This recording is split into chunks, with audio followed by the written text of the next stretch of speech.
Muito bem, gente. Primeira característica que você vê nesse barco. Existe uma diferença enorme entre um barco, vamos falar assim, a navegação de cruzeiro, né, e um barco de navegação mercantil, vamos pensar assim. Uma coisa que você observa aí é que não é um cruzeiro, tá? O que acontece no cruzeiro?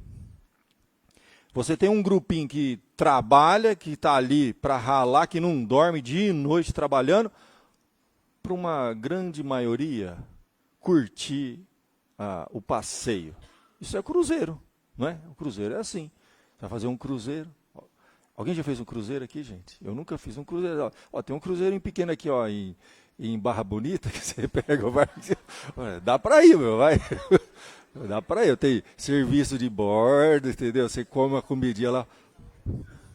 Dá para levar uma mulher para levar lá para passear lá. Eu vou fazer um cruzeiro, bem. Nossa, vai para Ilhas Gregas. Não, nós vamos para Barra Bonita, subir o Rio Tietê, entendeu? Aí você vai lá para Comporta, você sobe, que coisa linda. Você vê o paredão, entendeu? Então, é o cruzeiro, é. Você senta lá, tem música ao vivo, entendeu? Tem comida. Então, tem que entender o seguinte, a igreja, pensando nessa figura, a igreja não é um cruzeiro. Aqui você não tem passageiro. Não tem passageiro aqui. Tem uns que acham que é passageiro, mas não tem passageiro. O que você tem aqui é tripulação. Então a analogia aqui é da tripulação. Aqui é um barco que todo mundo tem. Devia colocar aqueles barcos veleiros. Você já viu que veleiro? Rapaz, cada um tem que fazer uma coisa. Um sobe, puxa a corda, outro segura. Um segura o timão, o outro... A ideia é essa. Então, primeira coisa que a gente tem que pensar, esse barco, que é a igreja, não é um cruzeiro, não tem passageiro, todo mundo tem um trabalho que fazer. E se você não fizer a sua parte, tem gente que... Lembra do Titanic? Tinha cara que o único serviço dele era ficar lá em cima olhando se tinha algum iceberg. Ó, não fez o serviço. O que aconteceu? O barco está lá até hoje, afundado, entendeu? Não fez serviço. Então, todo serviço é importante. De repente, Deus te colocou para olhar o iceberg. Você dormiu no ponto, meu irmão. Ó, o barco vai bater, vai afundar, a igreja inteira afunda. Essa analogia é muito séria. Nós vamos fazer aqui numa coisa mais descontraída, mas o negócio aqui é mais sério do mundo. De consequências eternas.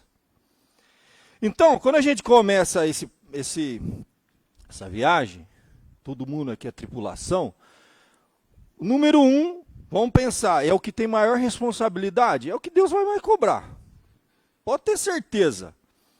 Esse aqui é o comandante do barco, que no sistema presbiteriano é uma liderança, é um corpo, não é um homem que manda na igreja, é o sistema episcopal. Você tem o sistema episcopal, o sistema assembleiano e tem o sistema presbiteriano. Assembleia, tudo que vai decidir tem que passar na assembleia, tudo. Sistema presbiteriano. A assembleia escolhe representantes que vão conduzir o barco. Então você escolheu pessoas que vão ser presbíteros, docente ou regente, que é o pastor dos presbíteros, não é coisa, não dá nada diante de Deus, que vão conduzir esse barco. Então, o comandante, ele, que é o conselho de uma igreja, ele está segurando o quê? Isso é chamado no barco de timão, é a barra do leme. É uma coisa pequenininha que tem ali embaixo, que você dá uma viradinha, ele muda a direção do barco. Então, esse grupo, tá, que não é uma pessoa, um grupo, tem que ter a visão que Deus dá. Tá? São propósitos que Deus coloca no coração da liderança, do conselho, daqueles que estão à frente. Líder aqui também, você pode pensar que cada ministério tem que ter um líder, tem que ter um responsável, tem que ter alguém que está com a mão no timão. Então, o que a gente diz é o seguinte, o líder ele tem que ser fiel a Deus e ao ministério que Deus lhe confiou. Não dá para a gente ficar preocupado com cada. A gente ouve os conselhos, legal, tudo, mas tem que filtrar. Você tem. Porque. Se a gente falar assim, vamos pintar essa igreja. Cada um vai dar uma cor aqui, ó. Vamos pintar. Cada um traz a sua lata de tinta. Isso aqui vai virar um arco-íris. Cada um tem uma visão. Então, tem que ter. Ah, mas eu não gosto, quero democrático. Quando escolhe, meu irmão, não funciona esse sistema. Democrático, na hora de você escolher representante, mas alguém tem que pôr a mão no timão. Tem que dar a direção, senão nós vamos andar em círculo, não chega a lugar nenhum. Na carta de Timóteo, Paulo vai falar um pouquinho sobre isso na segunda carta, capítulo 4, verso 1. Vou ler rapidinho aqui, ó. Conjuro-te perante Deus e Cristo Jesus, que há de julgar os vivos e os mortos pela sua manifestação, pelo seu reino. Lembra, Paulo escrevendo a um jovem líder, que estava com a mão no timão. Diz para ele, prega a palavra, insta, quer seja oportuno, quer não, corrige, repreende, exorta com toda longanimidade e doutrina. Pois haverá tempo que não suportarão essa doutrina. Pelo contrário, cercar-se-ão de mestres segundo suas próprias cobiças, como que sentindo coceira nos ouvidos, se recusarão a dar ouvidos à verdade, entregando-se a fábulas. Tu, porém, se sobra em todas as coisas, suporta as aflições, faz o trabalho de evangelista, cumpre cabalmente o teu ministério. Isso é para a liderança. Não importa que departamento, que ministério, existe liderança. Cumpre cabalmente. Sobriedade, resiliência para suportar, porque quem está à frente tem que ter resiliência. Se você não tem resiliência, não vai. Né? A gente brinca, mas é verdade. Não desce para o parque, você não aguentar o tranco. Está lá na frente, meu irmão, vai levar pedrada, vão criticar. Se você fizer de um jeito, do outro, tudo do jeito que você fizer, você está exposto à crítica, à pedrada. Resiliente, por isso, suporta as aflições.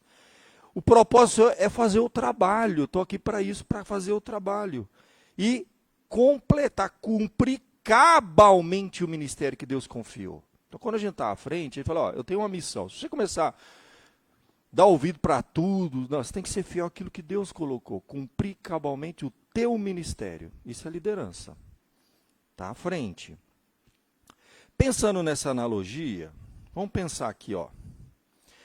Um barco, ele tem o lugar de origem e ele tem que ter um destino. Ele vai atravessar um mar. Ele vai entrar em alto mar. O líder, ele tem que saber de onde veio e para onde vai. E, se o líder estiver perdido, a igreja se perde, o barco também. Ele entra à deriva. Tem igreja que está à deriva, não sabe para onde vai.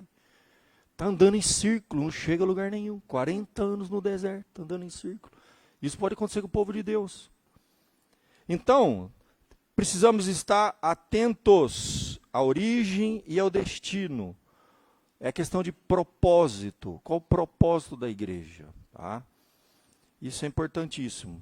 Durante esse trajeto, nós temos que estar atento aos perigos. Se você voltar a imagem toda, você vai ver que tem alguns perigos ali. Ó. Primeiro, você tem umas rochas. O que mais que tem de perigo em alto mar aí? O que pode acontecer? Hã?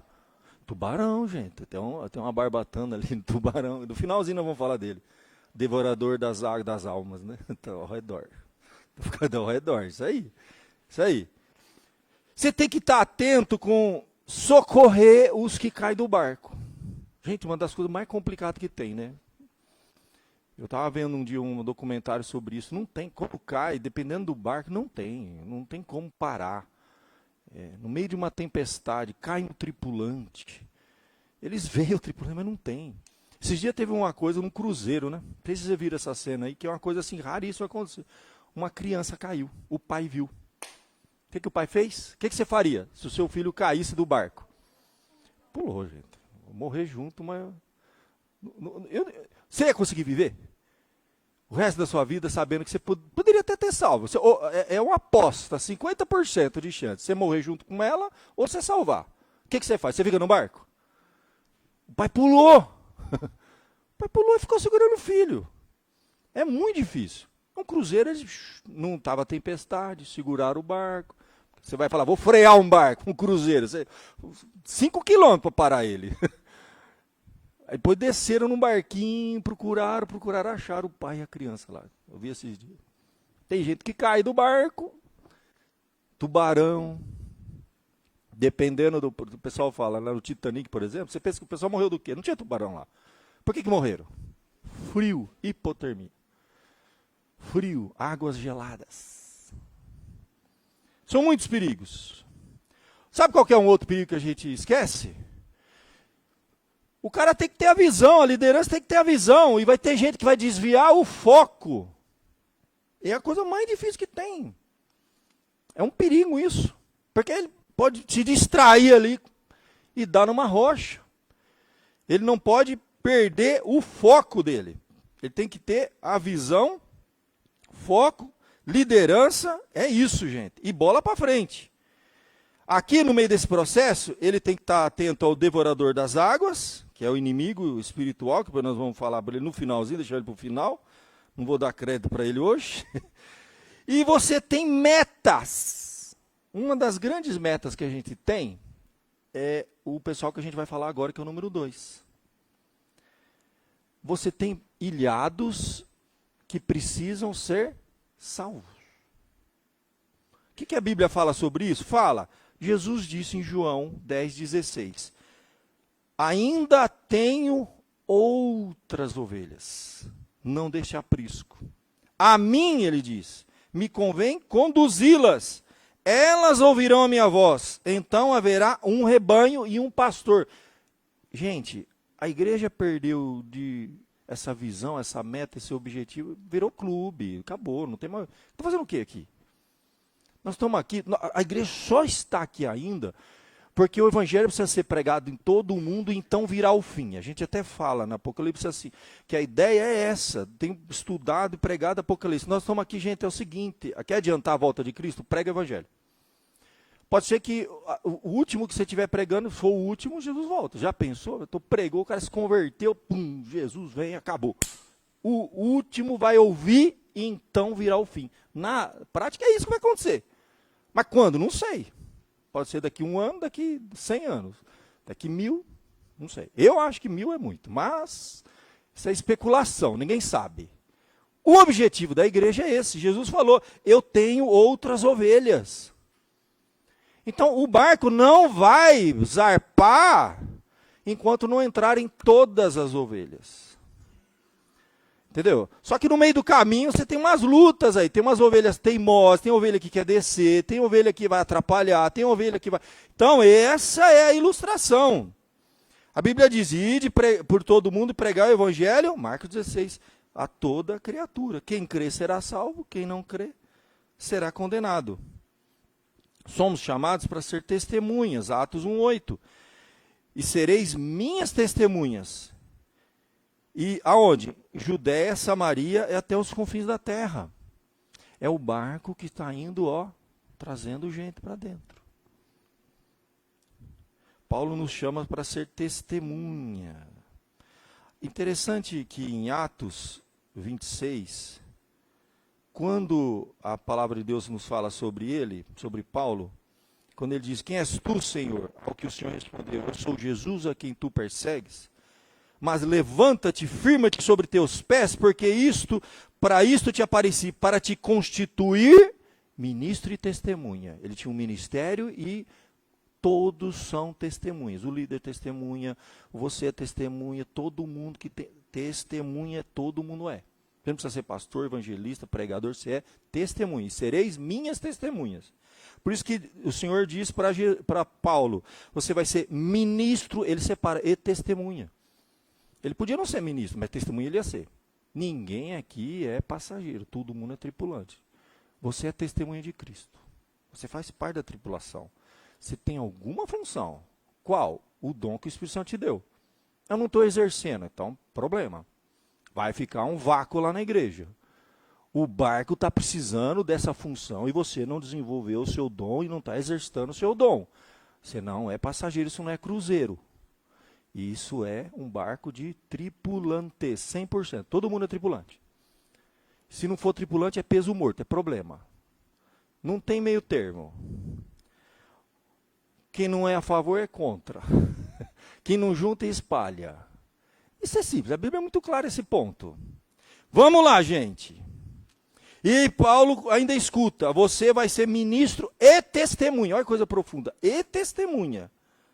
Tanto das coisas que me viste, como daquelas pelas quais ainda aparecerei.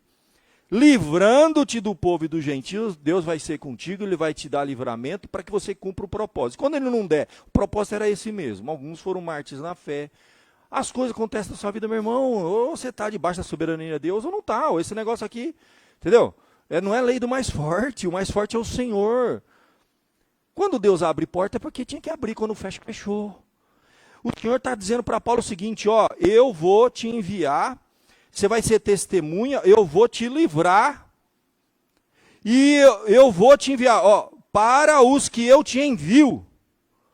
Então, o Senhor, cada um de nós somos testemunhas que o Senhor envia, aonde você está, no seu trabalho, na escola, faculdade, vizinho, casa, parente, familiar, você é uma testemunha, o Senhor te colocou diante dessas pessoas para quê? Para abrir os olhos e os converter das trevas à luz, da potestade de Satanás para Deus, a fim de que recebam a remissão de pecados e herança entre os que são santificados pela fé em mim.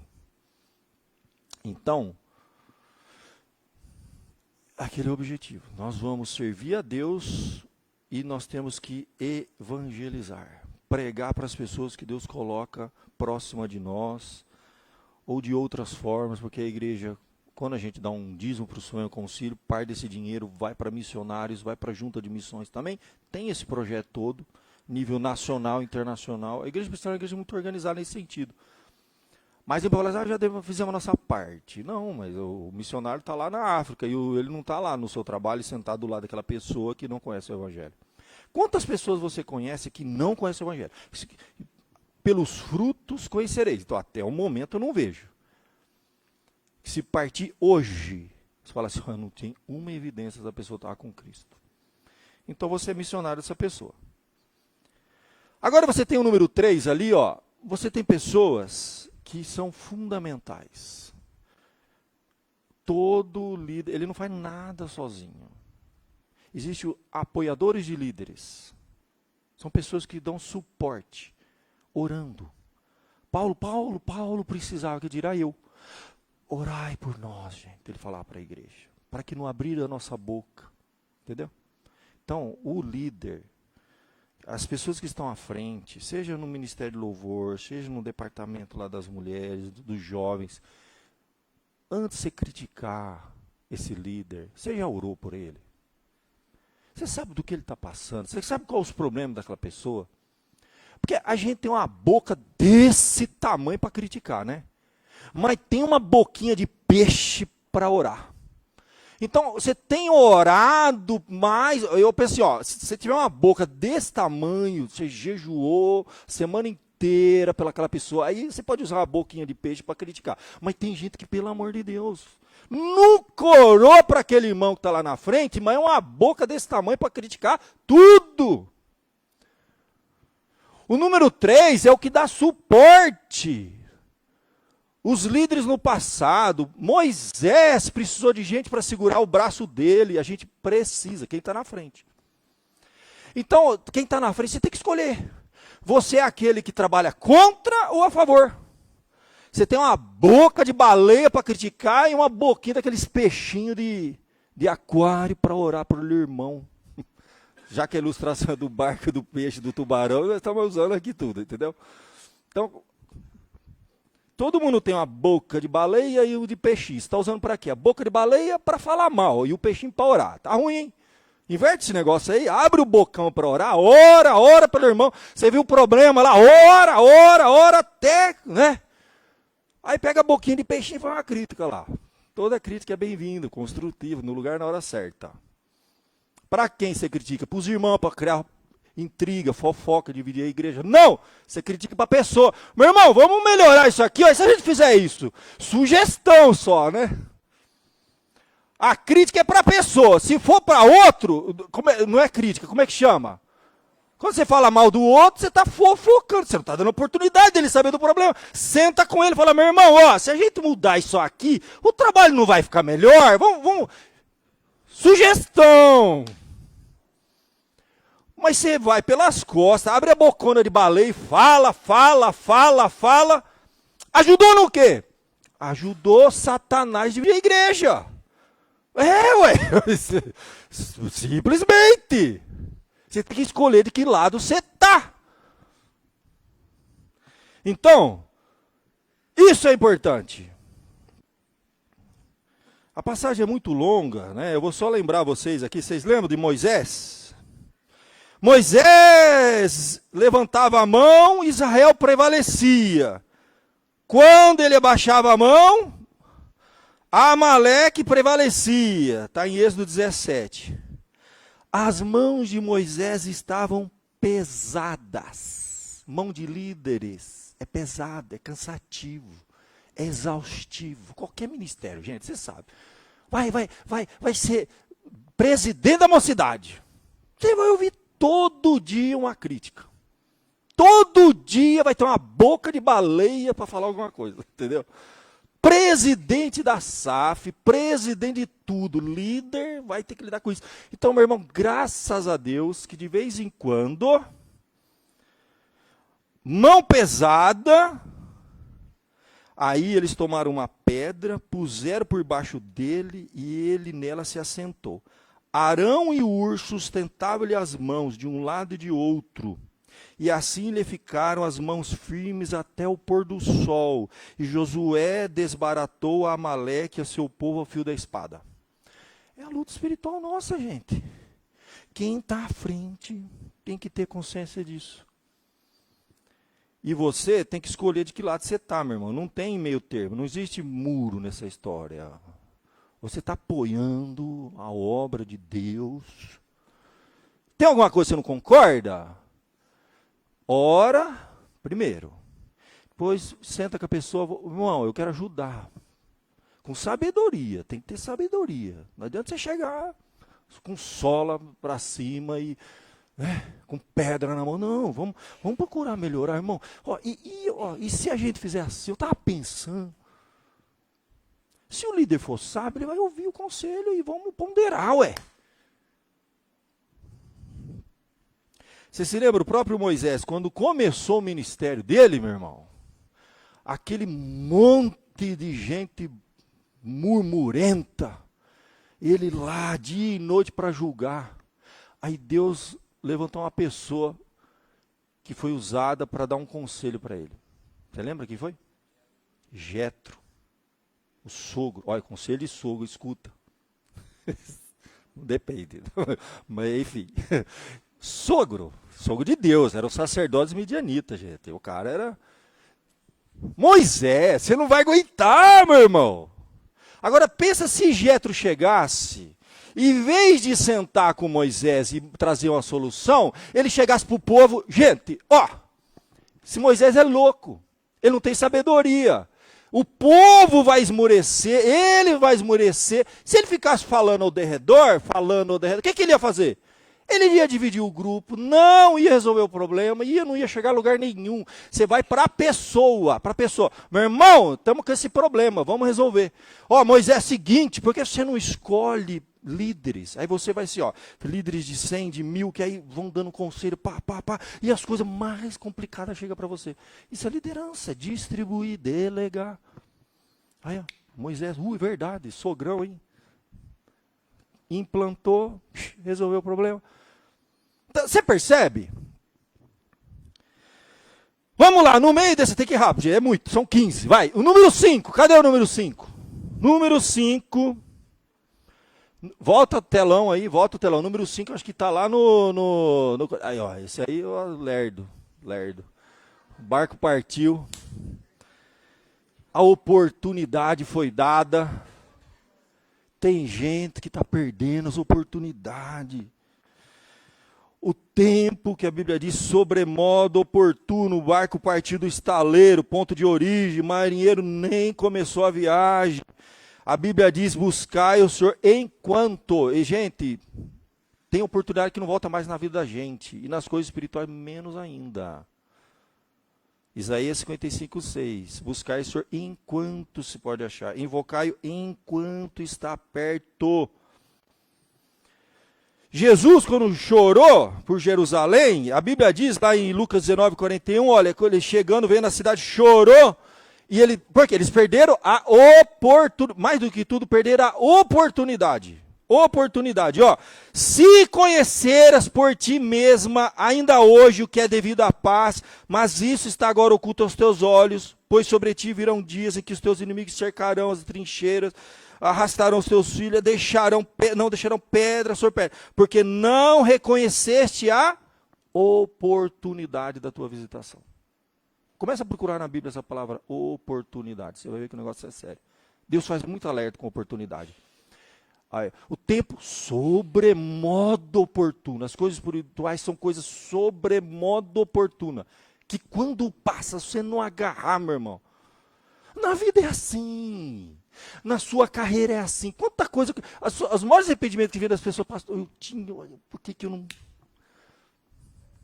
Entendeu? Oportunidade. Eu lembro nos anos 2000, quando começou a falar que criptomoeda era tão barato.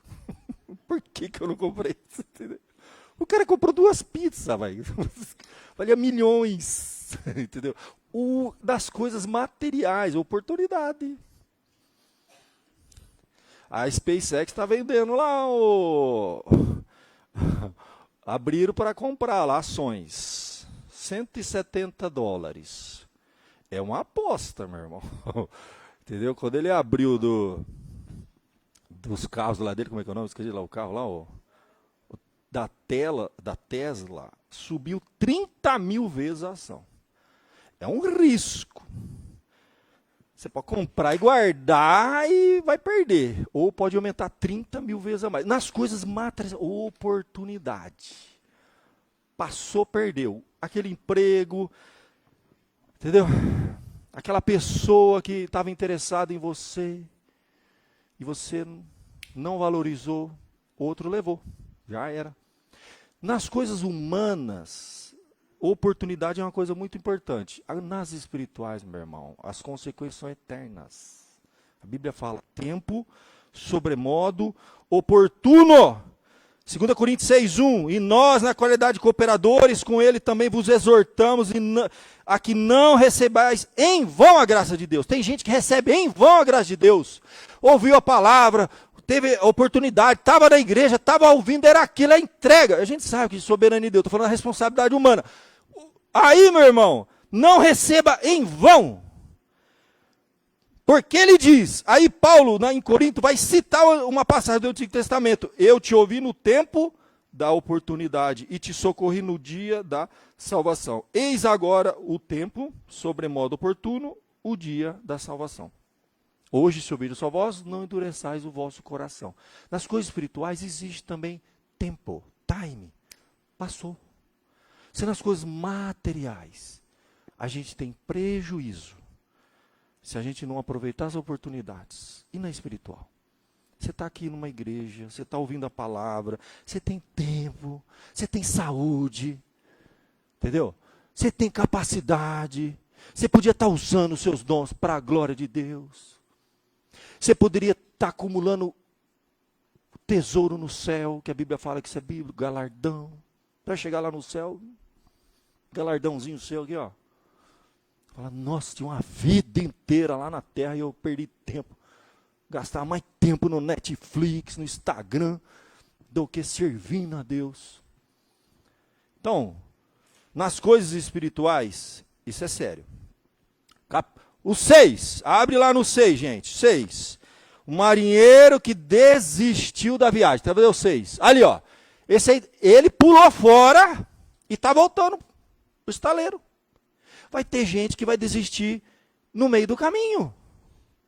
Do ministério, do chamado, daquilo que Deus tem para ele. A Bíblia diz, ninguém que tendo posto a mão no arado, olha para trás, é aptidão para o reino de Deus. Entendeu? Então vai ter gente que vai voltar atrás. A gente vai falar, a gente vai insistir, a gente vai atrás, mas, meu irmão, não dá.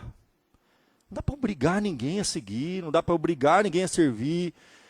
A gente mostra, a gente exorta, a gente ora, a gente clama, a gente se descabela. Mas no final, meu irmão, cada um de nós aqui vai prestar conta a Deus. Das oportunidades que não aproveitou, das decisões e escolhas que tomou na vida, dos dons e talentos que enterrou. Um dia Deus vai cobrar. Um dia Deus vai cobrar. Então, tem uns que estão voltando para trás. Fique esperto. O cara vem um domingo, falta 3. Qualquer joguinho do Brasil já muda. Não, o Brasil foi um caso especial. Já, meu irmão, ó. Eu falei, tem pessoal até de outra igreja que veio aqui assistir o culto. Né? Inteligência, né? Deus deu inteligência para a gente usar. Entendeu? Pra que eu vou ficar aqui e eu sei que o povo vai ficar ouvindo o culto? Amém, pastor? Olha lá, o gol do Neymar, né? Do meio do culto. Não vai rolar, mano, não vai. Eu sei que não vai, não adianta, eu sou realista, é isso aí. Então, ó, liberou geral. Gostei da ideia, de vez em quando eu vou dar folga domingo à noite. Vou fazer um culto aqui de manhã. Liberou geral, vai pra casa, vai curtir, vai passear com a família, vai namorar tua mulher, entendeu? Vai ser feliz. Que isso é servir a Deus também, tá bom?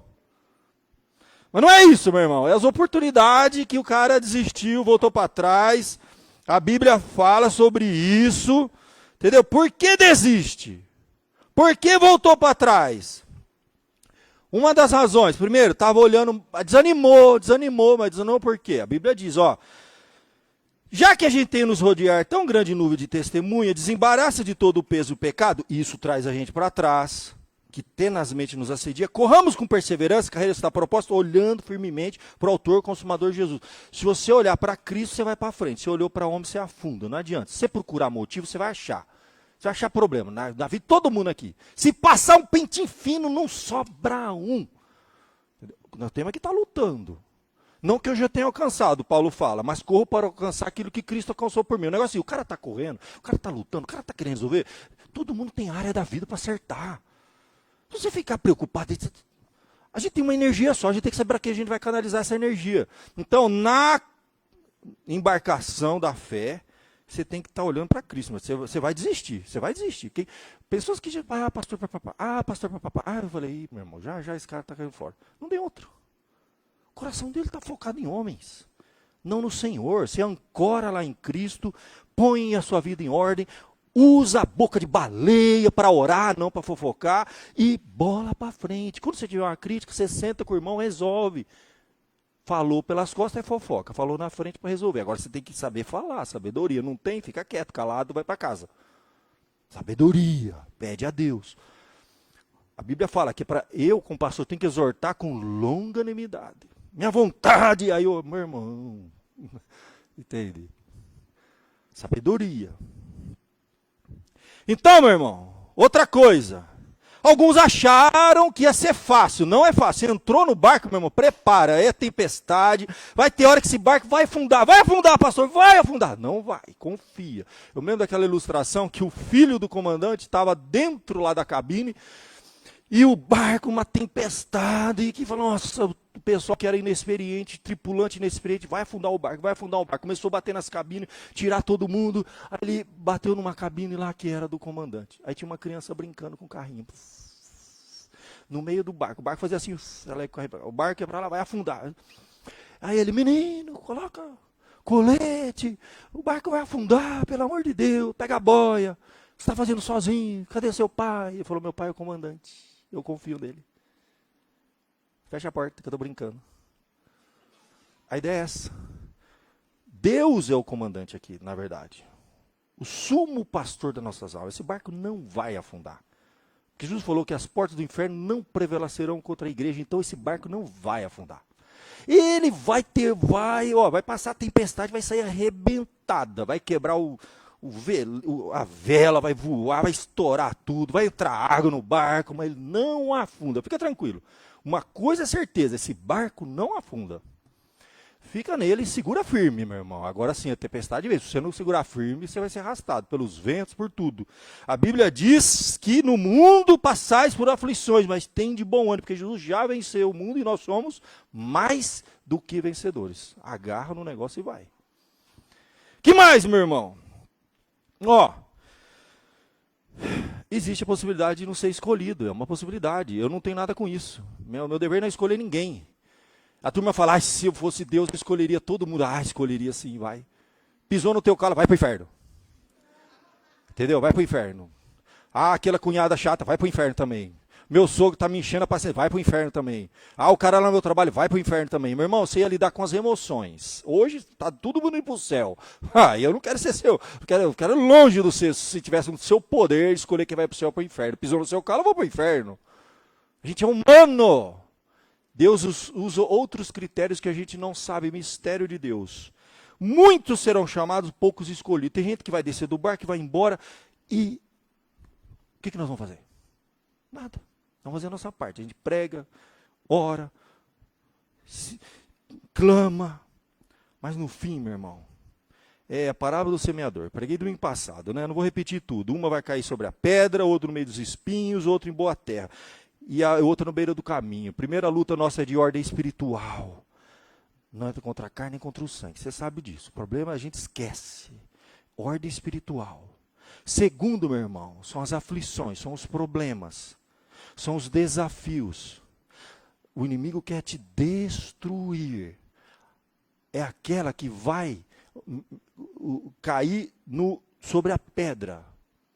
Aí existe uma explicação. Quando tem pedra embaixo da terra, o sol bate na terra, aquece a pedra, depois anoitece e a pedra continua quente.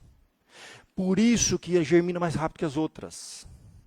Quem é do campo entende, vai ver lá a plantação. De repente, uma cresceu, está debaixo de pedra. Porque a noite está aquecendo, germina mais rápido. Só que a pedra vai impedir ela de criar raízes. Aí o que vai acontecer? Ela vai secar e morrer. Quem cresce rápido demais, morre rápido. As coisas de Deus são lentas. É um processo. Anos, uma vida. Então a primeira, o sol vem e destrói. A terceira, não é destruir, é distrair. São as distrações. É o espinho que sufoca. Ela está crescendo, está indo bem. Você fala, agora vai. Distrações. O mundo é cheio de distrações. Fique esperto. Só a última, 75% não vingou, 25% vingou. Preguei a semana passada inteira, assiste lá. E por fim, gente,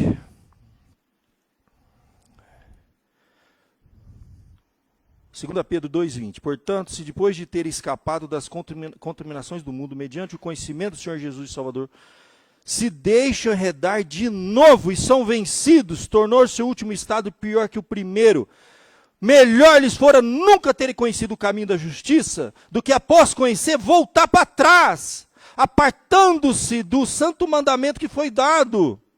E aconteceu com eles o que diz certo adágio: o cão voltou ao seu vômito, a porca lavada ao seu lamaçal. Isso vai acontecer.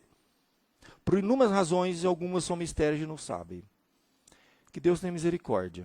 Que você não seja o número 6. E você não volte. Sabe a história do porco? Você lava o porco, você põe limpinho. Você solta, a primeira coisa que ele faz, corre pro chiqueiro de novo.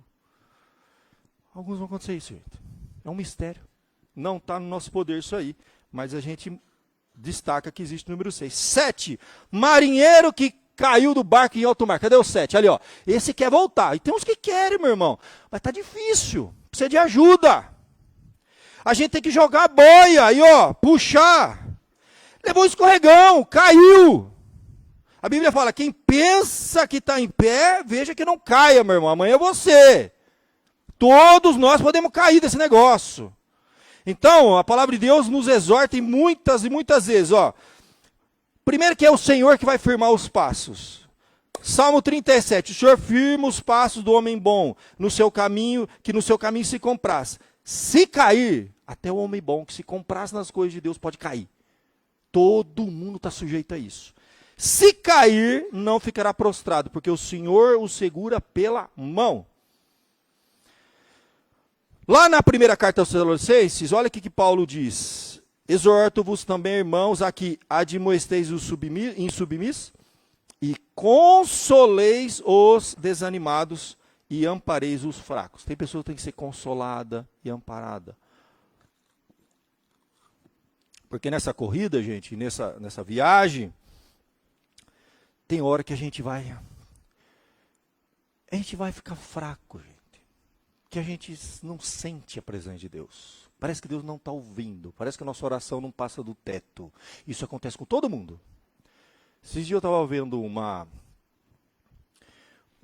podcast com o Dr. Hernandes, o Augusto Nicodemos, Inteligência Limitada. O último agora que eu assisti ontem. Ele contando o testemunho dele. Ele falou que a coisa mais difícil na carreira cristã é você continuar crendo e confiando quando você não sente nada. Parece que Deus não está te ouvindo. As coisas não acontecem. Você entra num vácuo. Mas você continua crendo. Sem ver, sem tocar, sem sentir. Em que nenhum dos seus sentidos humanos estão sendo usados naquela hora. Isso é andar por fé e não por vista, gente. Vai ter hora que a gente vai precisar ser reanimado. Reanimado. Na área da saúde, reanimado, meu irmão, dá um choque lá e tum. Às vezes é isso mesmo, um choque de realidade, para acordar para a vida. Às vezes é um sermão que Deus usa, às vezes você ora para aquele irmão, às vezes você vai lá e conversa com o irmão, e um e o outro, olhando no olho, com o coração, em nome de Jesus, Deus usa, porque Deus já usou muitos para me reanimar. Deus, e ele fala, isso seja feito, seja longânimo para com todos. Paulo diz que aqueles que se acham fortes, você é forte? Então, Romanos 15:1 para você, olha, nós que somos fortes, devemos suportar as debilidades dos fracos e não agradar nós mesmos. Você é mais forte? Você é forte? Se você é forte para falar, para dizer, para criticar, então, meu irmão, você aguenta o tranco pelos mais fracos. A Bíblia fala, os fortes dá suporte para os mais fracos. Tem gente que precisa ser exortado, precisa ser confortado. A gente precisa ver o porquê que o irmão está lá. Mas não julga, porque quem pensa estar em pé, hoje que não cai. Amanhã é você que está lá. E todo mundo passa por isso. Augusto Nicodemos diz que quando ele foi fazer a pós-graduação dele na África, ele estudou com os maiores liberais. Ele já era pastor, teólogo, homem extraordinário. Toda noite de joelho na cama chorando, porque ele não estava mais crendo em Deus, nem na palavra. Ele não conseguia mais acreditar de tanta teologia liberal que ele precisou estudar para fazer a pós-graduação dele. Então, enfim, claro que é um exemplo raro, mas cada um tem a sua experiência. De repente a decepção que você teve lá no seu trabalho, no seu casamento, na sua vida financeira, te quebrou na sua saúde, te quebrou. E a sua fé vai ser moída. E você precisa ser reanimado. A gente não sabe o que o irmão está passando. Cada um de nós pode passar por isso. Por fim, para esse tópico, 1 Coríntios 12. Não pode os olhos dizer à mão, não precisamos de ti, nem ainda a cabeça aos pés, não precisamos de vós. Pelo contrário, os membros do corpo que parecem ser mais fraquinhos, gente, são necessários. Os que parecem menos dignos do corpo, a esse damos muito maior honra. Também os que de nós não são decorosos, revestimos de honra especial. A ideia é que todos são importantes e todos têm um propósito e função aqui.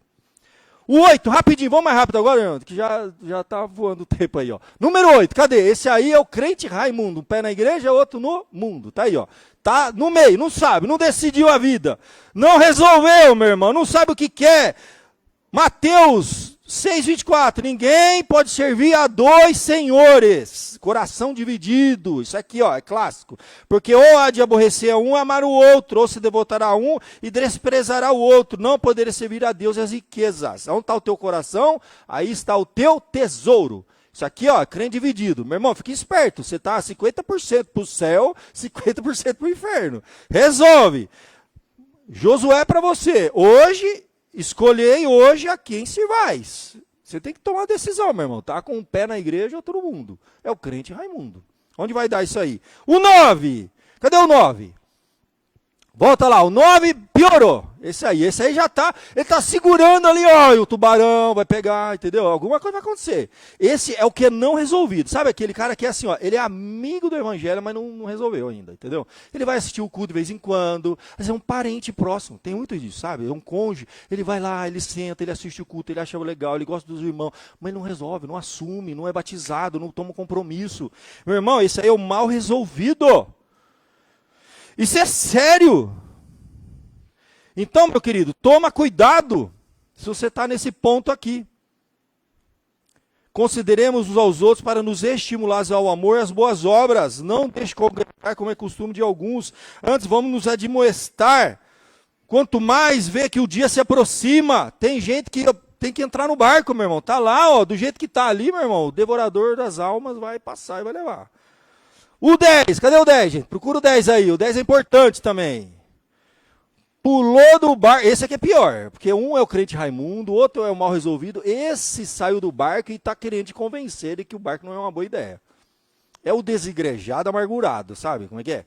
Você vai conversar com a igreja, fala mal da igreja, do pastor, do ministério, do sei que, de tudo. Esse aí pulou e fica convencendo. Ele faz mensagem, ele é influenciador na internet, ele está lá, ele fica trabalhando contra. Isso aí é coisa... Ele é amigo do tubarão, isso aí agora. Não é possível, né? A Bíblia diz que tem uns que, ó, Paulo fala, Atos 20, 29, depois da minha partida, entre vós penetrarão lobos vorazes que não pouparão rebanho. Ó, Provérbios 16, 29, chega a dizer assim, ó, o homem que alicia o seu companheiro e o guia por um caminho que não é bom, são pessoas que influenciam para o mal. Isso existe, viu, gente? Você tem que tomar cuidado com as conversas que você tem, com quem você anda, o que você fala, o que você escuta. Tem gente que está só fazendo isso. Tem gente na internet que gasta a vida dele para isso, para convencer os outros que Deus não é uma boa ideia, entendeu? Que igreja é um lugar ruim. Amém, você não quer vir para a igreja? Amém! Vai em paz para o inferno, mas não inferniza a gente, caramba, né? A verdade é essa. Vai ter gente que não, o cara não se contenta de ir sozinho, ele quer levar a gente. Ó, procura apresentar a Deus aprovado, Paulo de novo para Timóteo. Como obreiro que não tem de se envergonhar, que maneja bem a palavra da verdade. Evita os falatórios inúteis, profanos. Ó, além disso, a linguagem deles corrói como câncer, entre os quais se inclui Himeneu e Fileto. Foram homens que saíram do barco e ficaram, olha lá, o problema, vou embora, sai daí, é ruim. Aí, ó, esse desviaram, é gente que estava dentro e saíram, que é pior, porque ele conheceu esse esquema, e ele sai e ele fica postando os problemas, porque claro que tem problema, tu não sabe que tem problema. Você entra numa igreja, você quer achar problema? Meu Deus do céu. Tem 100, 200 pessoas? 200 problemas. Só procurar que você acha. Você quer achar motivo? Você vai achar. Procura que você acha. Então, Paulo fala, desviou da verdade, asseverando que a ressurreição já se realizou e estão pervertendo a fé de alguns. Eram pessoas, heresia, falando besteira, desviando. Número 11, rápido. Marinheiro das contendas. Cadê o 11? Esse é o problema, meu irmão. Esse aí, ó. Ele está com a mão no remo. Está com a mão no remo. Então ele serve, ele está envolvido com a obra. Mas a viagem inteira, ele fica criando problema. Ele gasta metade da energia para remar e remar mal, porque está remando contra. Se você observar bem o remo dele, ó, ele está remando contra. Todo mundo, sabe aquele negócio? Todo mundo junto, vai. E ele vai na contramão. Porque trabalha, mas trabalha contra. Porque existe o esquenta-banco que fica só falando besteira. E ninguém dá crédito. Alguém dá crédito para o esquenta-banco? O cara senta, fala mal, vai embora. Aí senta, fala mal. Quem escuta isso? Agora o cara que está lá na frente trabalhando, ele tem credibilidade. Ele começa a ter ouvido ali, ó, voz, né, dele. Então isso é um problema. Então isso aqui é um problema. Porque ele começa a remar contra. Ele começa a formar o seu grupo dentro da igreja. Divide igreja. Então, meu irmão, você tem que ver, para que você está usando a sua energia? É para agregar ou para dividir? Isso é sério, hein? Ó, Paulo para Timóteo também. Nossa, Timóteo devia ter muito problema para resolver aquela igreja dele, hein? Pelo amor de Deus. Olha lá, 1 Timóteo 5,3. Além do mais, Está falando de pessoas aprendem também a viver ociosas, andando de casa em casa, e não somente ociosa, ainda tagarela, intrigante, falando que não deve. Então já tinha umas pessoinhas que ia de casa em casa, tagarela, intrigante, falando que não deve, na época de Timóteo. Isso aqui é um problema. Provérbios 26 fala, ó, sem lenha o fogo se apaga, e não havendo maldizente, cessa a contenda. Como o carvão para a brasa e a lenha para o fogo, assim é o homem contencioso para acender rixa. Está sempre procurando problema na igreja e sempre achando uma coisa e põe lenha. O fogo está apagando, apagou. Aí alguém vai lá e coloca uma lenha lá, volta de novo. Oh, meu Deus do céu. E a Bíblia fala em Provérbios, tem gente que é assim, ó. As palavras do maldizente são como comida fina que desce para o mais interior do ventre, como vaso de barro coberto de escória de prata. Assim são os lábios amorosos e o coração maligno. Aquele que aborrece dissimula com os lábios, mas no íntimo encobre engano. Quando te falar suavemente, não te fies nele, porque 7 abominações há no seu coração. Ainda que o seu ódio se encobre com engano, a sua malícia se descobrirá publicamente. Quem abre a cova, nela cairá, e a pedra rolará sobre quem a revolve. A língua falsa aborrece quem feriu, e a boca lisonjeira a causa de ruína. Isso é sério, está em Provérbios, está no Novo Testamento. Igreja é um lugar muito perigoso. É como se fosse aqui, meu irmão, um capim que você botou um fogo, se alastra. Você tem uma responsabilidade. Usa a boca de peixe para falar besteira e de baleia para orar. Pelos irmãos, pela igreja, pelo trabalho. Você está vendo o problema? Vai sentar com o irmão, resolve o problema. E se você está ouvindo alguém, você fala assim, eu me lembro, quando eu fui lá em Pinheiros, antes de ser essa igrejona, quando o Erival chegou lá do Recife, eu era seminarista. 26 anos atrás isso, né, gente? Então, 99 para 2000, quando eu fui para São Paulo, eu era seminarista lá em Pinheiros, trabalhei vários anos lá, dava aula na escola dominical junto com a esposa dele. Era a igreja mais fofoqueira que existia. O pastor que foi daquela igreja durante 30 anos, Osias Mendes Ribeiro, conheci porque ele foi professor de Constituição, né, Constituição da Igreja Presbiteriana do Brasil, lá no seminário, era capelão do seminário. Foi pastor 30 anos. Era uma igreja fofoqueira que não ia para frente, de tanta fofoca. Igreja velha, centenária. Ficava lá na Teodoro Sampaio, acho que era lá perto da Teodoro Sampaio, no Pinheiros, o templo antigo, mais 100 anos, igreja centenária. Não saía daquilo. E era fofoquinha. Quando o pastor Erival chegou, ele quebrou isso. Sabe como? O irmão chegava, ai pastor, papapá, falava do outro. Ele segurava o camarada, falava assim, beleza, fulano, vem cá, ó o que ele está falando aqui, ó. Repete. Aí, a pessoa ficava toda assim. Foi assim. Eu cheguei lá em 2000, 26 anos atrás. Aí o outro começou a falar, papapá, ele foi lá, pegou, ô fulano, ó, resolve aqui. Ele começou a fazer isso com a igreja. A pessoa pensava 10 vezes, a bocona de baleia, ó, desse tamanho assim, ó. O cara já falar, pensar 10 vezes, o pastor vai chamar o cara aqui, vai confrontar e nós vamos resolver o problema. Resolveu o problema. Você está falando mal do outro? Vem cá, chama o outro. Rapaz, ele começou a pegar no corredor. Matou a fofoca. Vai ver a igreja hoje. A maior igreja de São Paulo. Tem igreja que não cresce por causa disso. Um monte de boca de baleia para fofocar. E cadê a boquinha para orar para os irmãos? Aí ele foi lá, reunião de oração, 6 horas da manhã. Você tem um bocão, meu irmão? Então vamos orar, vem orar, vem orar. Igreja de Pinheiros, eu vi ela passar por essa transição. Não cabia naquele tempo, eles pegaram lá na Marginal Pinheiros e fizeram aquele tempo grande, explodindo, a igreja que mais tem missões, a maior igreja de São Paulo, a igreja que mais planta igreja, mais manda missionário para o mundo inteiro. Isso mata a igreja. Quem quer amar a vida e ver os dias felizes, refreia a língua do mal, evite que os seus lábios falem dolosamente, aparta-se do mal, pratique o que é bom, busque a paz e empenhe-se por alcançá-las. É difícil manter a paz numa igreja. Você tem que se esforçar, você tem que exercitar, você tem que ir atrás, você tem que fazer de tudo. Você está com problema com o irmão, vamos lá sentar, irmão, vamos superar. Vamos perdoar, vamos caminhar junto, porque não é fácil, tá? É tudo porco e espinho, quanto mais pertinho tá, um machuca o outro, e a gente é assim mesmo, a gente é humano, gente. Igreja não é um lugar fácil para você ter paz. É o lugar mais difícil para você ter paz é dentro de uma igreja. Você está preso lá, porque lá fora o relacionamento é superficial. Aqui é íntimo. A gente sabe da vida do outro, a gente sabe que o problema que o outro está tendo lá com o filho, com o marido. A gente sabe de tudo da vida de todo mundo. Então precisa ter sabedoria, temor a Deus. Não brinca com esse negócio que é sério. Uma casa dividida não prosperará. Não vai para lugar nenhum, fica andando em círculo. Tem igreja que não cresce por isso. Ora a Deus, pede misericórdia de Deus.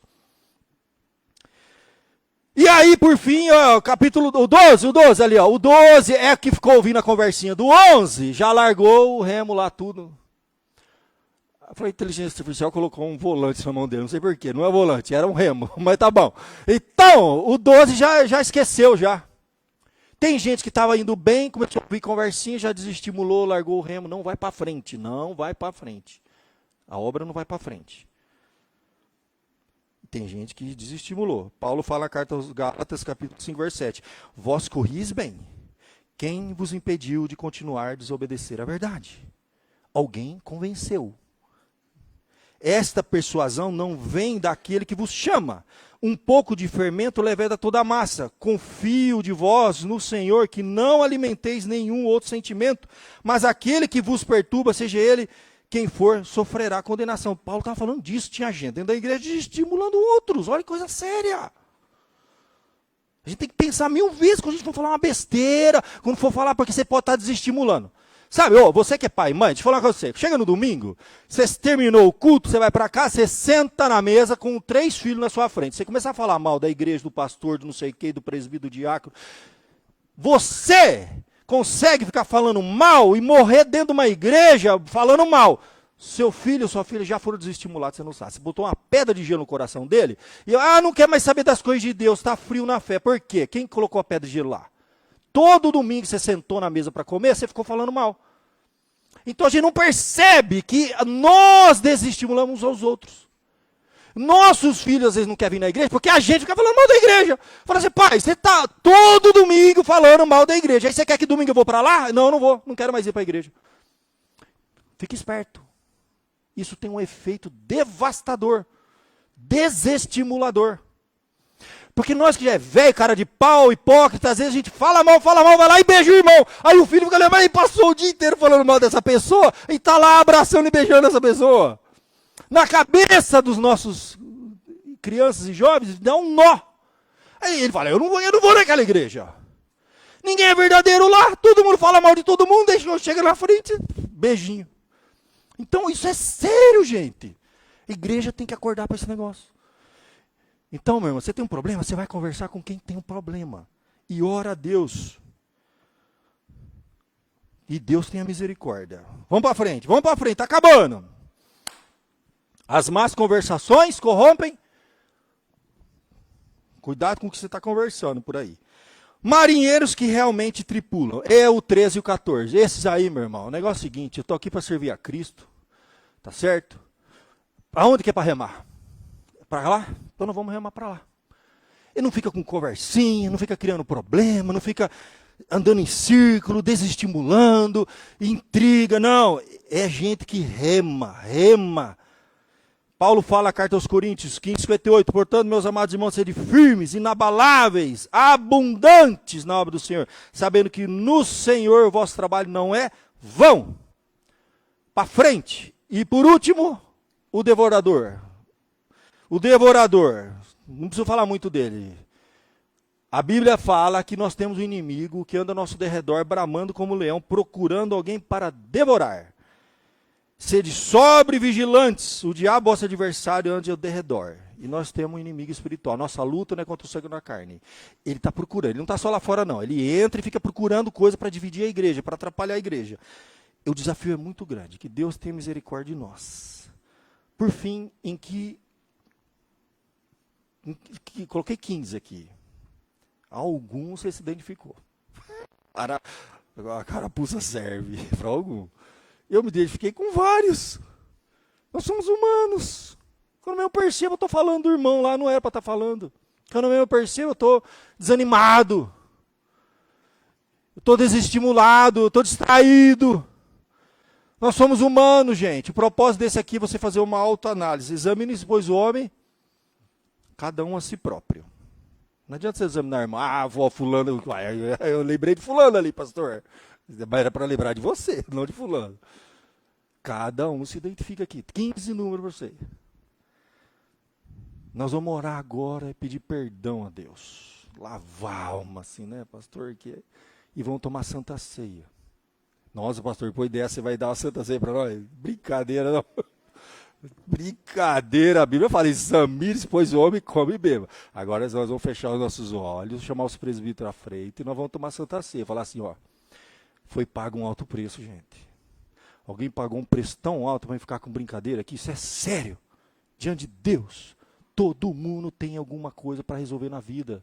Que Deus te dê a graça de pôr em ordem a sua vida. E eu estou lutando pelos meus problemas aqui. Você tem as suas lutas, eu tenho as minhas. Mão no arado, meu irmão, para frente. Feche os olhos, presbíteros, vão à frente, vamos fazer uma oração aqui.